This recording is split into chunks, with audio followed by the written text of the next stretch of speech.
요한복음 8장 1절에서 12절 말씀.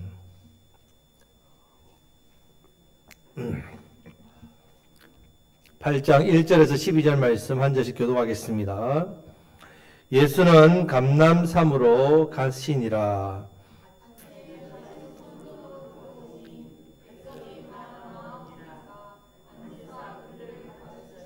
서기관들과 바리새인들이 음행 중에 잡힌 여자를 끌고 와서 가운데 세우고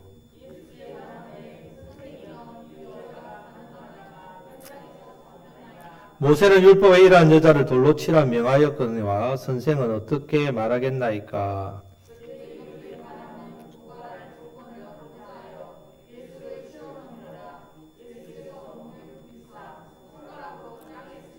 그들이 묻기를 맞이 아니하는지라 이에 일어나 이르시되 너희 중에 죄 없는 자가 먼저 돌로 치라 하시고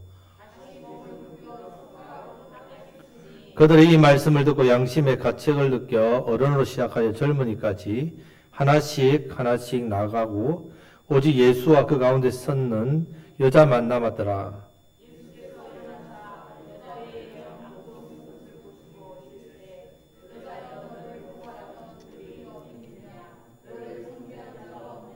대답하되 주여 없나이다. 예수께서 이르시되 나도 너를 정죄하지 아니하노니 가서 다시는 죄를 범하지 말라 하시니라. 예수께서 또 말씀하여 이르시되 나는 세상의 빛이니 나를 따르는 자는 어둠에 다니지 아니하고 생명의 빛을 얻으리라. 아멘.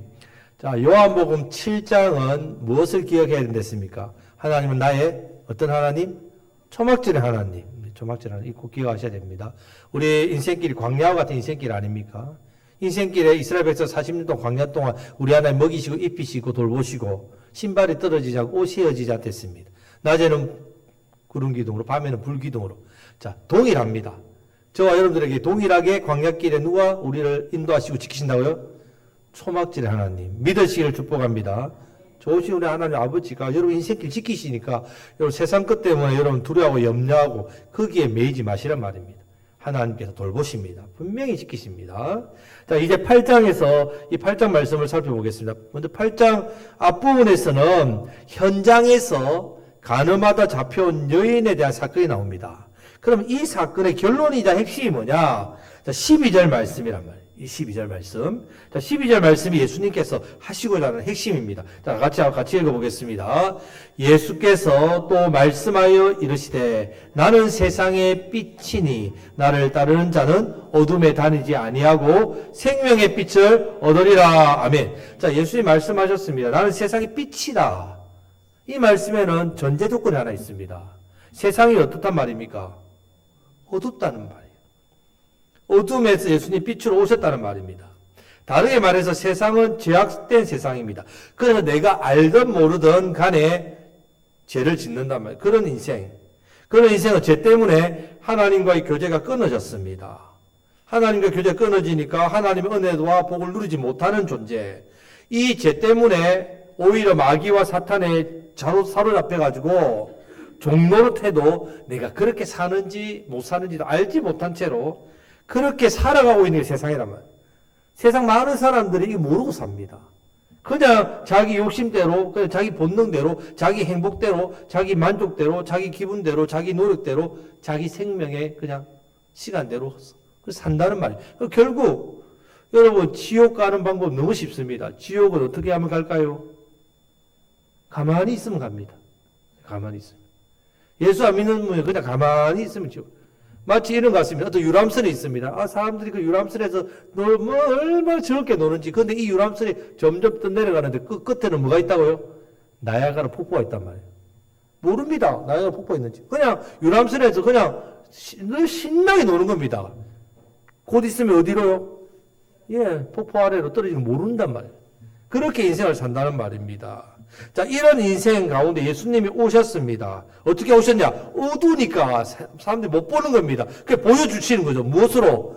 빛으로. 빛으로. 어두운 죄악 세상을 살려주는 빛으로, 어둠을 물리쳐주는 빛으로 오셨습니다. 저와 여러분들은 이제 눈이 열려서 압니다. 저와 여러분들은 하나님의 존재를 알고요. 영적인 세계를 알고요. 죄에 대해서, 죄 용서에 대해서, 하나님의 자녀로 사는 인생에 대해서 압니다. 왜? 영이 눈이 떠여졌으니까.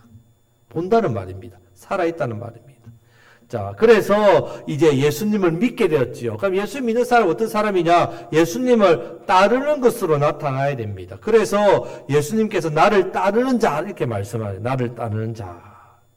나를 따르는 자는 어디에 다니지 않는다고요? 어둠에 다니지 않고 생명의 빛을 얻는다 이 말. 나를 따르는 자. 만약에 내가 예수님 믿는다고 하면서도 예수님 말씀대로 살지도 않고 내 마음대로 산다면요. 그 믿는다는 말은 거짓말이란 말이죠.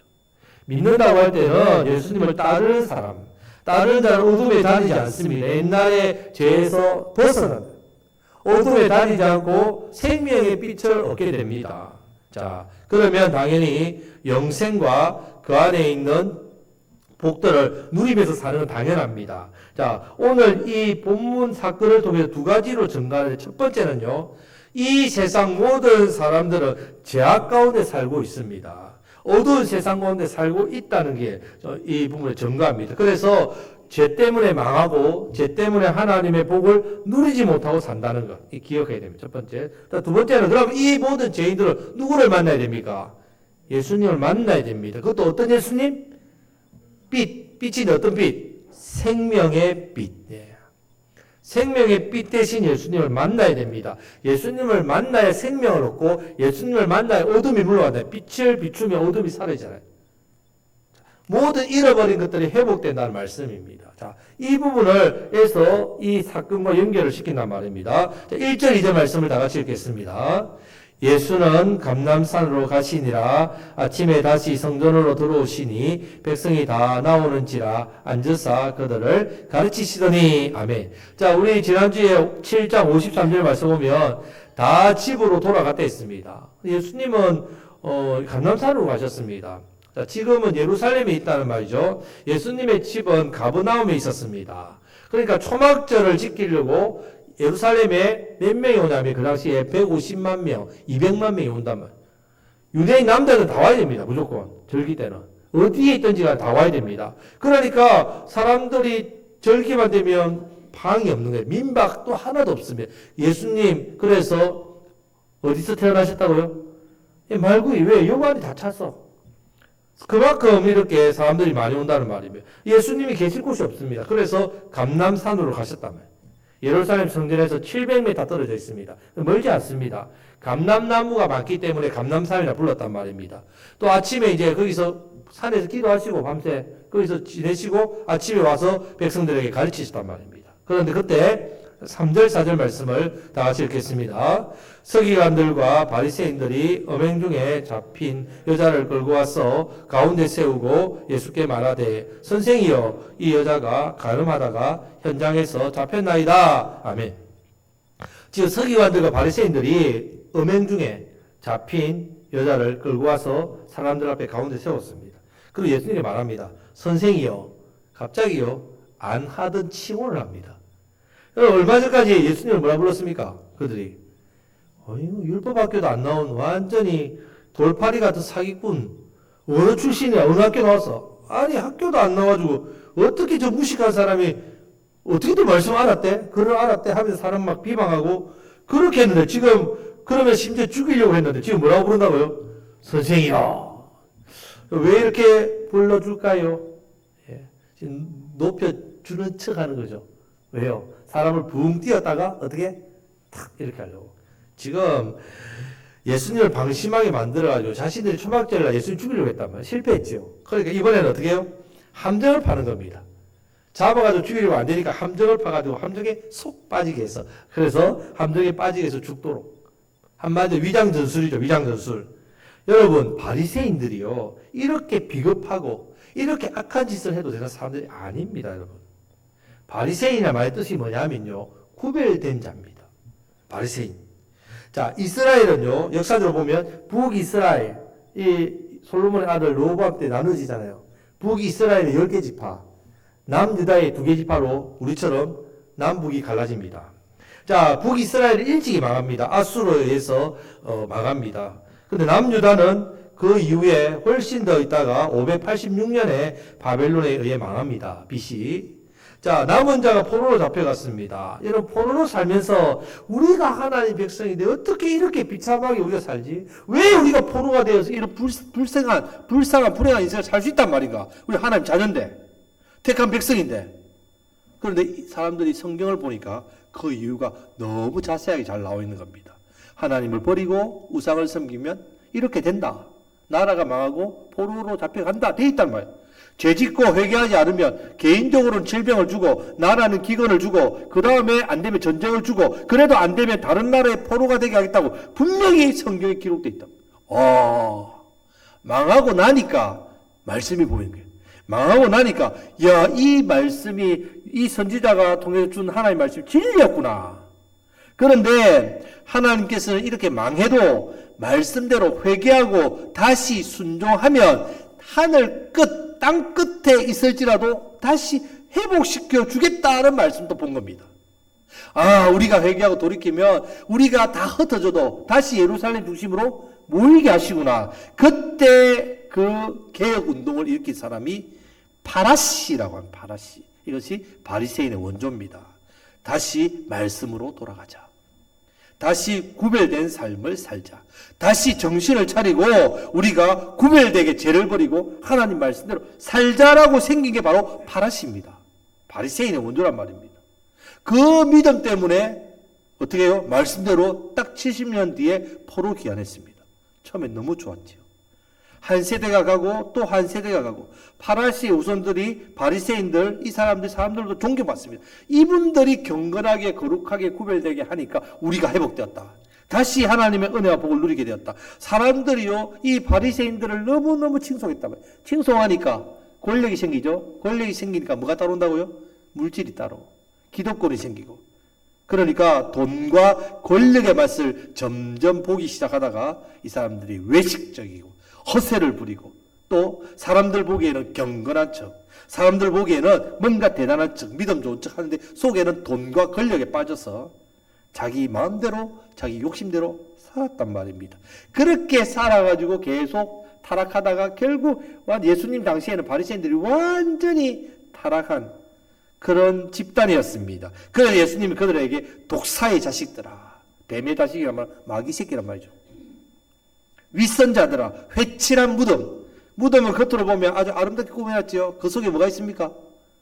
썩은 시체가 있지요. 바리새인들이 겉으로는 경건하지 속에는 썩어 있는 죄가 있다는 말이에요. 그래서 예수님께서 책망했다는 말이에요. 여러분 엄청나게 심하게 욕하셨습니다. 우리 예수님 욕을 겁나게 하신 거예요. 이 표현들은요 그 엄청난 욕입니다.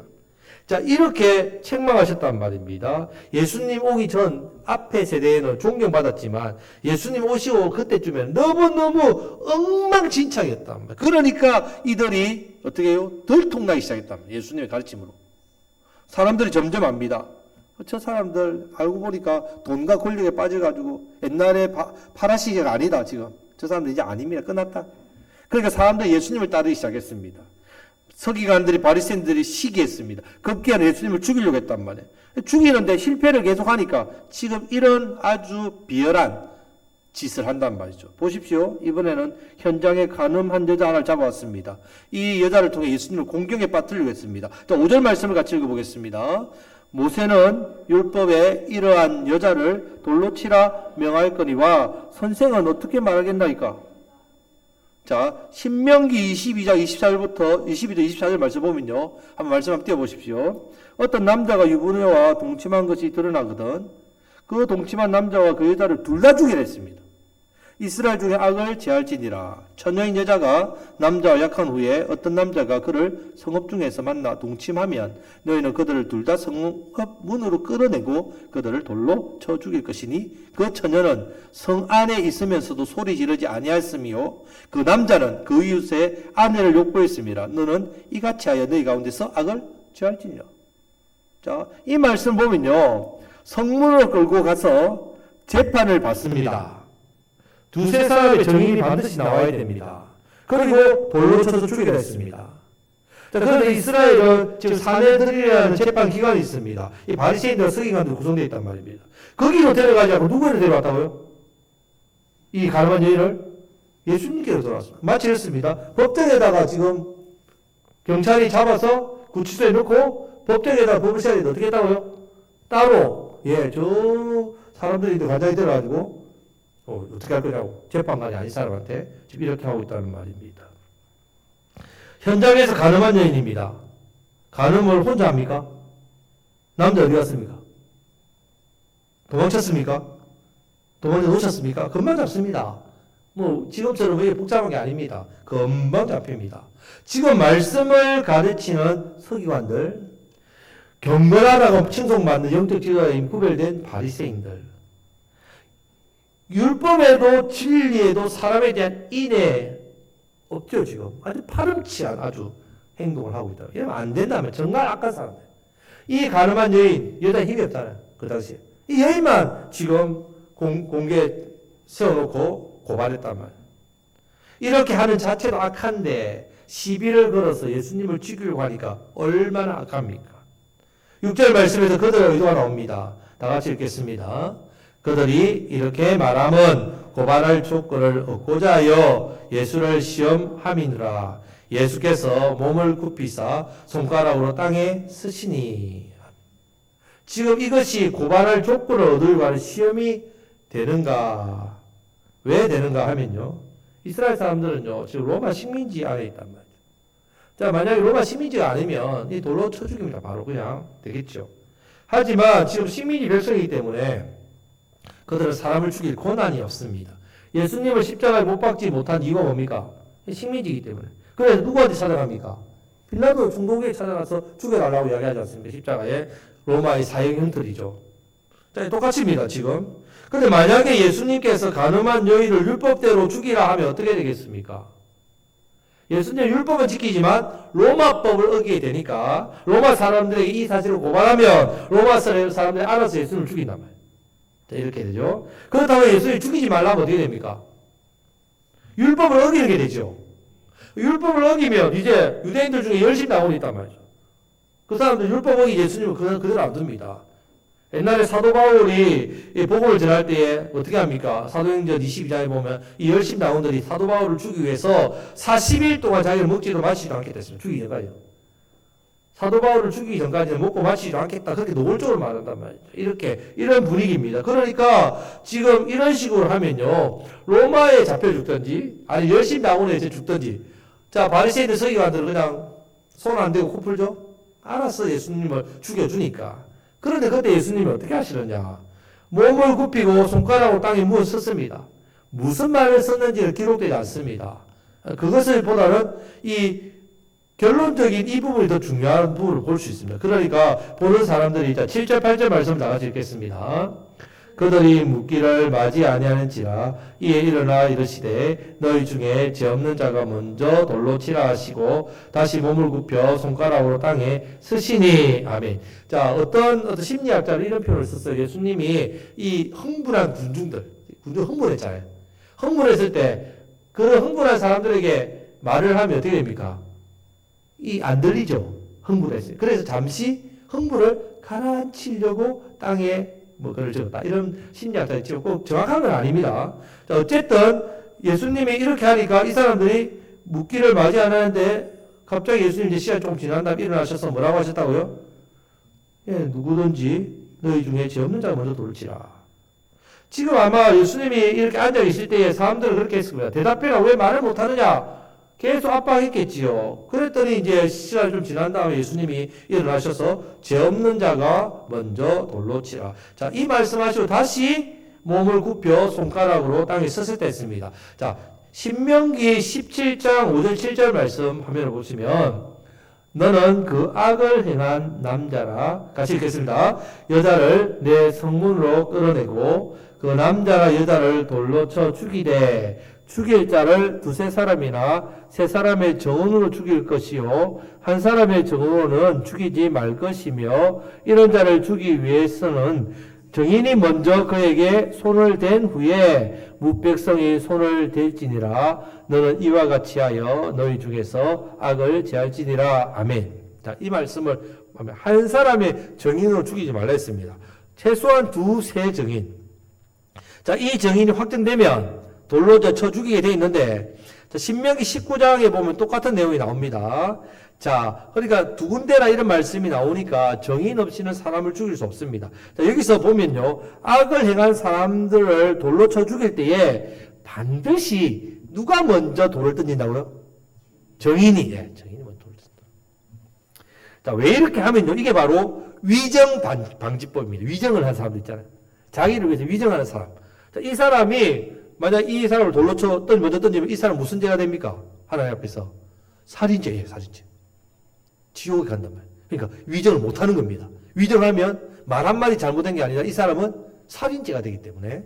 자, 예를 들어서 A씨가요 있는데 제가 감정이 별로 안 좋아요. 감정이 안 좋아가지고 내가 이 사람을 어디 한번 갈아봐야 되는데 이런 생각 한단 말이에요. 이런 생각하고 있는데 그 이름만 들어도 막 살이 욱 올라오고 감정이 올라오다 보니까 이제 저 사람 죄를 안 지었는데 어떻게 하든 저 사람 내가 사람들로 와가지고 이제 죽이고 싶은 거예요. 그래서 사람들 이야기를 저 사람 내가 간음하는 것을 봤다. 그래 고소를 합니다. 고소를 합니다. 자, 그러니까 이제 자기 혼자 고소하면 안 되잖아요. 어떻게 합니까? 자기 아내, 자기 또 저기 또 사촌한테 돈 좀 주고 같이 좀 도와줘. 두세 정이 됐죠. 정인을 해가지고 고소하니까 당연히 사형 떨어지죠. 그러면 누가 돈을 던져야 된다고요? 자기랑 정인, 아내랑 뭐 사촌이랑 같이 돈을 던지겠습니까? 못 던진단 말이에요. 못 던지죠. 왜? 괜히 저기 뭐 그거 이 사람 감정 A씨 감정 때문에 내가 A씨하고 같이 뭐 같이 죽을 일이 있습니까? 못 하는 거죠. 위정이 안 된다면 못 한단 말입니다. 그래서 지금 이 정인이 먼저 돌을 던지면 백성들이 수백 명이 돌을 던지기 때문에 누가 돌을 던지지 모르니까 나머지 백성들은 별 죄책감이 없고 안 된다면 제일 먼저 던진 이 사람. 이 사람이 결국은 이것에서 자유할 수 없다는 말입니다. 확실한 증거면 정인이 그대로 살겠지만 위정이면 하나님께서 그 정인의 심판을 바로 내리신다. 그러니까 이 지옥의 맛을 보기 때문에 법으로 이것을 딱 정해놨단 말이에요. 자, 지금 예수님께서 이 신명기 17장과 19장 말씀 근거로 한단 말이에요. 자, 따라하겠습니다. 너희 중에 죄 없는 자가 먼저 돌로 치라. 그러면 죄 없는 자 있습니까? 자기가 돌로 치면 어떻게 됩니까? 자기 죄값 때문에 하나님 벌을 받을 게 두려워서 사람들이 돌을 못 치고 딱 가는 겁니다. 결국 9절 말씀에서 보면 그들이 이 말씀을 듣고 양심의 가책을 느껴 어른으로 시작하여 젊은이까지 하나씩 나가고 오직 예수와 그 가운데 섰던 여자만 남았더라. 자, 같이 따라하겠습니다. 이 말씀을 듣고 양심의 가책을 느껴. 성도 여러분, 양심의 가책을 느끼는 게 복입니다. 여러분들이 하나님 말씀을 들을 때에 여러분들이 영이 살아있다면 여러분 마음의 양심의 가책을 느끼는 게 여러분들이 건강하다는 뜻입니다. 양심에 꼭꼭 찌르는 거. 죄 없는 자가 먼저 돌을 치라 하니까 사람들이 안 되는 겁니다. 지금 이 분위기에서 혹 다른 사람이 던지면 나는 좀 던지겠는데 이런 분위기죠. 다른 사람이 누군가가 먼저 던지면 나는 뒤에 따라 던질 건데 이런데 예수님께서 뭐라 하시면 먼저 던져라. 죄 없는 자가. 이 예수님의 살아계신 말씀에 그 죄인들이 양심에 찔리니까 어떻게 해요? 돌을 다 내려놓고 다 떠나가는데 누구만 남는다고요? 여인만 남았다는 말입니다. 성도 여러분, 말씀이 능력입니다. 말씀이. 하나님 말씀을 들을 때 우리 양심은 찔리게 되어 있습니다. 만약에 여러분들이 하나님 말씀을 들어도 여러분 마음의 양심이 찔리지 않는다. 뭔가 마음이 여러분들이 뭐 별로 변화가 없다. 그러면 여러분들 양심에 여러분 영혼이 병들었다는 사실. 내 영혼이 병들어 있구나. 하나님 말씀을 들어도 내 영이 반응을 안 하는구나. 영적으로 큰 병에 걸렸다는 증거입니다. 그래서 여러분 말씀을 들을 때 늘 여러분 영이 강건하게 살아있으시길 축복합니다. 자, 이제 계속해서 이어지는 말씀은 다음 주에 또 나누어서 하겠습니다. 예, 그래서, 말씀을 맺겠습니다. 자, 먼저는 우리 예수님은 이 땅 어두운 세상 가운데, 제약된 세상 가운데 무엇으로 오셨다고요? 빛으로. 어떤 빛? 생명의 빛. 자, 예수님 비추니까 어둠이 어떻게 됐다고요? 물러갔다는 말입니다. 우리가 말씀을 들을 때 우리 안에 죄와 어둠이 예수님을 믿는 우리는 어떻게 됩니까? 말씀이 들어오면 어둠이 물러가겠단 말이에요. 말씀을 들을 때 내 영혼의 양심이 찔린단 말이에요. 찔림이 없으면 내 영혼이 어떤 상태라고요? 병든 상태라는 것을 기억하세요. 내 영혼이 병들었구나. 무디어졌구나. 말씀을 듣고 깨어나시기를 축복합니다. 더욱더 말씀대로 순종하면서 빛 대신 예수님, 여러분 빛 대신 예수님을 따라야 됩니다. 우리가 어둠에 가면 안 된다는 말이에요. 우리가 예수님을 따라가면 어둠이 물러가게 돼 있단 말이에요. 내가 어둠을 빛을 비춰가지고 어둠을 몰아내는 사람이 아니고 우리는 빛 대신 예수님이 비추는 빛 따라가기만 하면 됩니다. 이것이 바로 말씀 신앙이란 말이죠. 예수님을 안에 있는 것, 예수님 마음을 품는 사람이란 말이에요. 우리 예수님을 나의 구원자로 믿고 따르며 하나님을 섬기는 사람, 그 사람의 모습입니다. 더욱더 말씀대로 순종하셔서 우리 빛 대신 예수님을 여러분 빛이 비추니까 어두운 세상 가운데 잘 비추시고 우리 옆에 있는 분에게 아이 눈부셔. 예, 빛 대신 예수님을 따라서 정말 눈부신 사람. 그래서 어둠을 몰아내시고 많은 세상 사람들 죽어가는 영혼들을 살리시는 저와 여러분들 되시기를 우리 주님의 이름으로 축복합니다. 아멘.